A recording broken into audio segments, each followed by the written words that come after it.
This is the latest from 7 News with Melissa Doyle. Good evening and welcome. There's a real change in the air tonight. We've seen the most positive signs yet of a way out of this health and economic crisis. Among them, the planned easing of restrictions around schools, hospitals, even beaches. Health Minister Greg Hunt joins us to explain. Could you claim $10,000? Hundreds of thousands sign up to cash in on Super Monday. And royal scare. William and Kate speak about their fears when Prince Charles tested positive to COVID-19.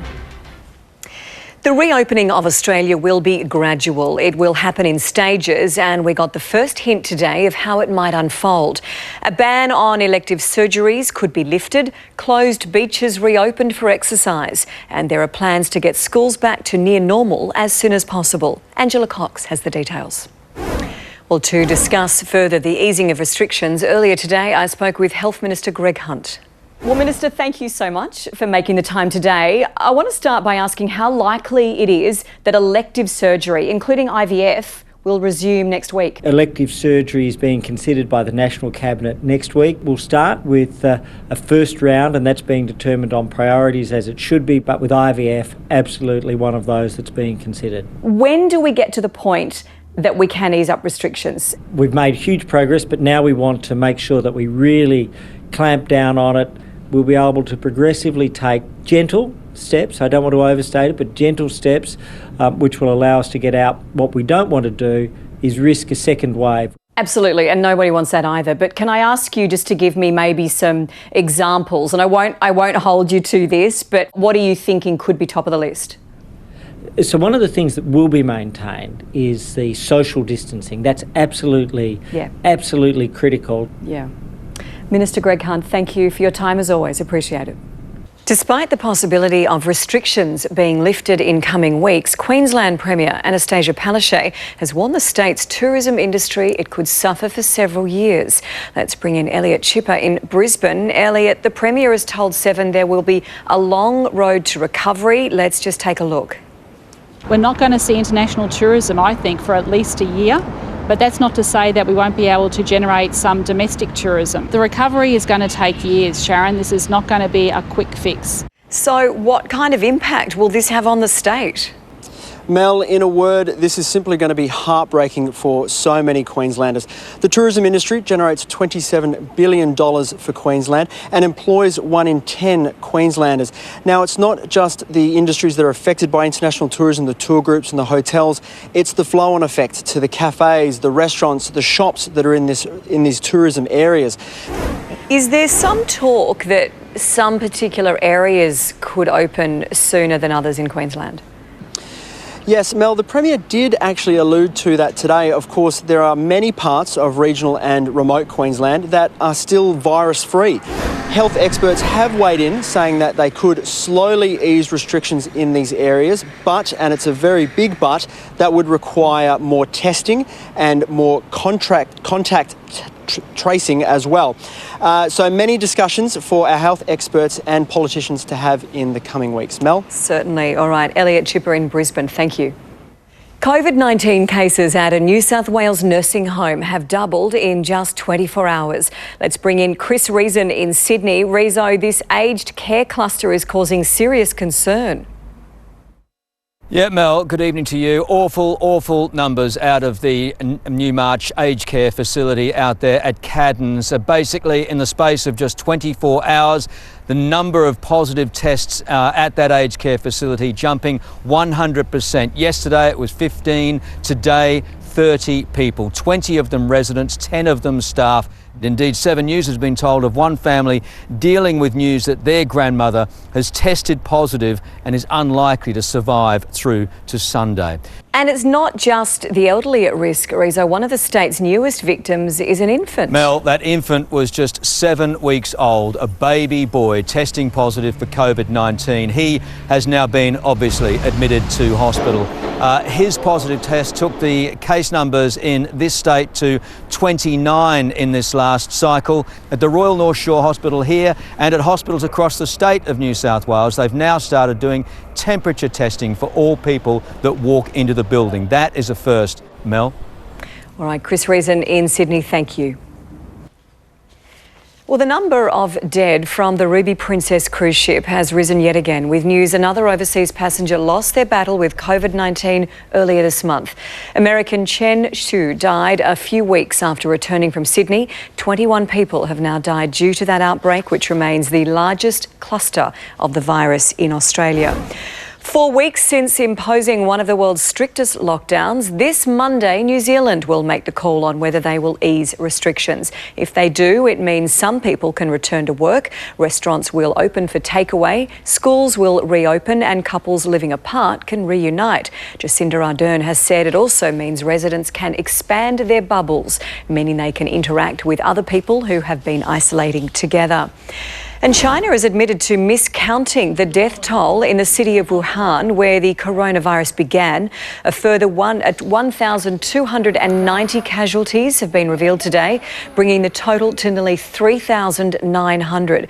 Officials say there was a discrepancy in the numbers because people who died at home weren't originally counted. The Duke and Duchess of Cambridge have spoken about their fears for Prince Charles for the first time since the royal tested positive to coronavirus. Let's bring in Europe Bureau Chief Hugh Whitfeld. And Hugh, what did William and Kate say? Well, Mel, we know that the royals have had to adapt their royal duties to the current environment, and that means opening hospitals via Zoom and now giving rare interviews via Zoom. The royal duties continue for the Cambridges despite the lockdown, Mel. All right, Hugh Whitfeld in a very quiet London there. Thank you. President Donald Trump has encouraged state leaders across the US to reopen America. He has issued a step-by-step guide for governors to follow in order to kickstart their economies over the coming months. And if they believe it is time to reopen, we will provide them the freedom and guidance to accomplish that task, and very, very quickly.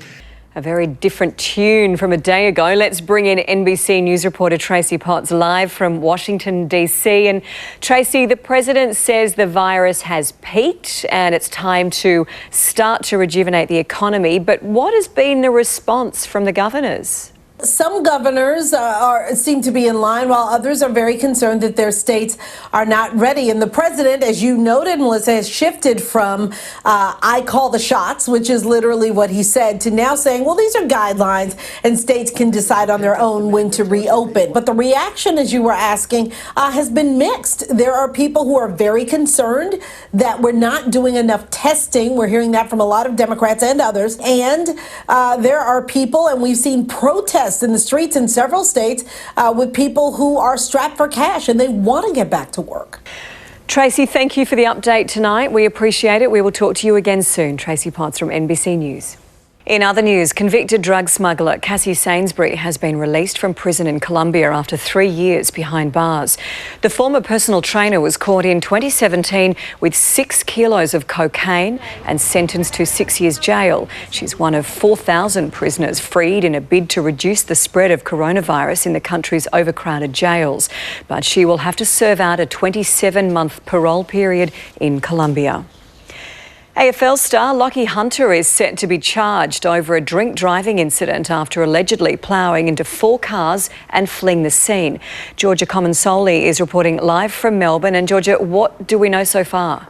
We know that he was drinking in the hours leading up to just before 9. He's then had a fight with his fiancée before getting behind the wheel of his car, but he didn't make it very far. He was only around the corner when he smashed into those 4 parked cars. But by the time police arrived in Middle Park, he wasn't there and he blew .123, which is double the legal limit. When will he learn his fate? But we believe police will be laying charges soon. All right, let us know. Georgia Comensoli, thank you. Well, still to come, how you could claim $10,000 from the government from Monday. We'll explain how it works. The pub with no cheer, the struggling Outback hotels hoping for an early exit from COVID restrictions. And the weatherman in lockdown and his cat with plenty of personality. That's next on the latest from 7 News.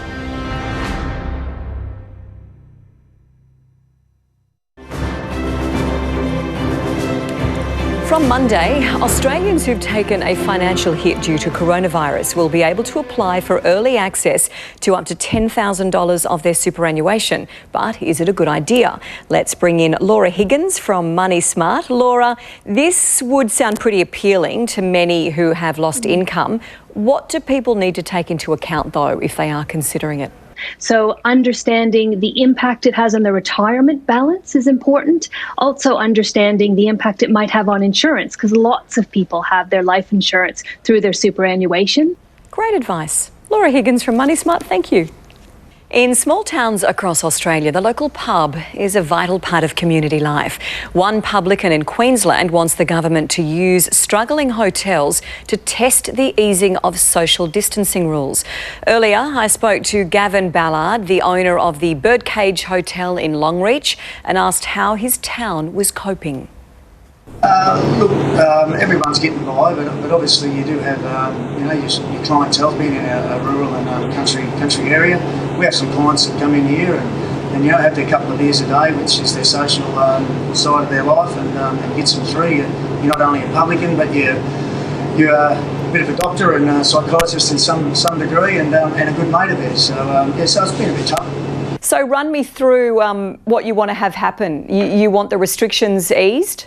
Oh, look, we're not saying we want them overnight. I guess we're just sort of trying to chase some answers when we're sitting here sort of after 4 weeks, and I know this all takes time, and we don't have COVID out here. We haven't had it since it started, and touch wood, we don't get it.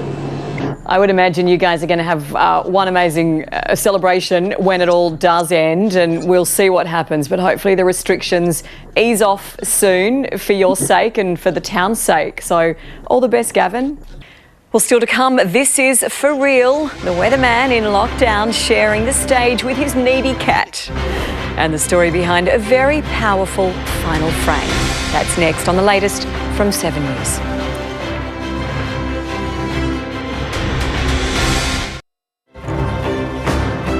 Well, taking a look at the Sydney skyline this evening, where it right now is 20 degrees, tomorrow a top of 24. And Brisbane will see showers and 30 degrees tomorrow, 17 in Melbourne. And in other parts of the country, Tunnable Creek, a lovely 27 degrees. It's beautiful there. Sale, cloudy and 17. Renmark, possible showers. Alice Springs are reaching 29 degrees. Now, whoever said never work with kids and animals has not met Betty the cat. Indiana weatherman Jeff Lyons had his thunder stolen when his needy feline jumped into his working from home setup. Betty has since become an ISO celebrity, making regular appearances as a co-host on Jeff's 7-day forecasts. And we leave you tonight with two beautiful images that capture the emotions as frontline healthcare workers are recognised around the world. The first one is a nurse. She's wiping her eyes as the New York police and mounted police line the streets to say thanks to the staff at a Manhattan medical centre. And this one is healthcare workers thanking the citizens who were applauding them from balconies and windows in Barcelona, Spain. Two images of courage and hope tonight, our final frames as we edge closer to seeing our way clear of this pandemic. Thank you for your company this evening from the entire team here at 7 News. That is The Latest. I'm Melissa Doyle. Good night.